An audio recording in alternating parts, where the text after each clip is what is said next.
Alors, regardons ensemble pour diviser un nombre à 3 chiffres. Donc, c'est la division de l'exercice 4, page 90. Nous allons déjà sectionner les centaines ici, en faisant une petite arche pour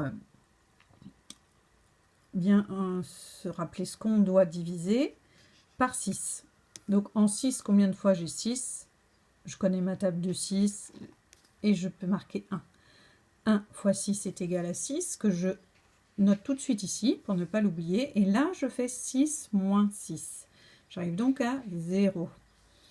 Je vais descendre maintenant mes dizaines. On était dans les centaines, maintenant on passe aux dizaines. J'écris ici mon 8.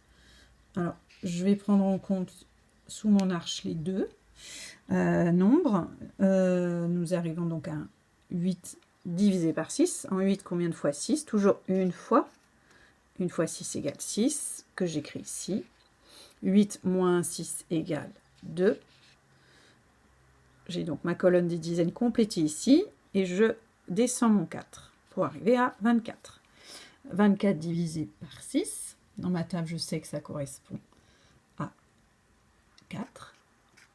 4 fois 6 égale 24, que j'écris ici.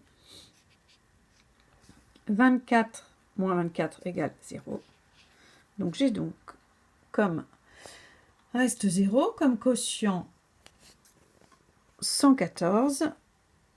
Et j'ai résolu donc en descendant les choses les unes après les autres, en prenant mon temps, en faisant bien mes soustractions, ma première division. Ensuite, une division qui semblait poser problème est celle de l'exercice suivant. Ça doit être le 5.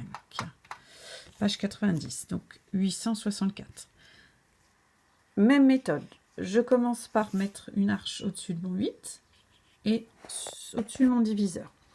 En 8, combien de fois 5? Une fois. 1 fois 5 égale 5.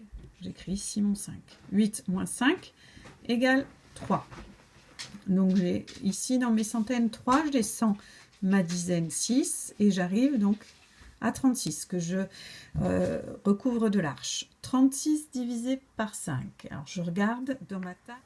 Donc en 36, combien de fois 5?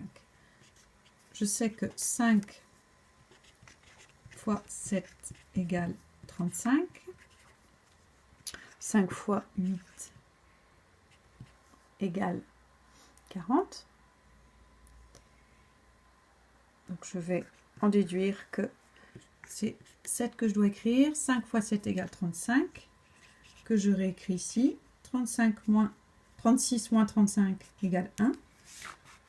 Je vais pouvoir maintenant m'occuper de mes unités en les faisant descendre. 14. Donc je mets une arche au-dessus de 14. 14, en 14, combien de fois 5?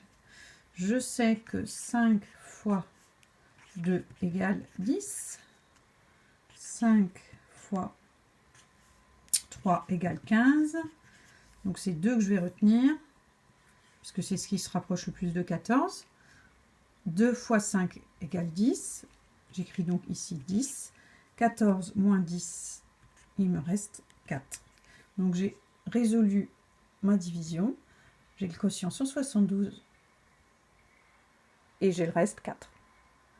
Voilà, j'espère que ça va vous aider. Merci beaucoup.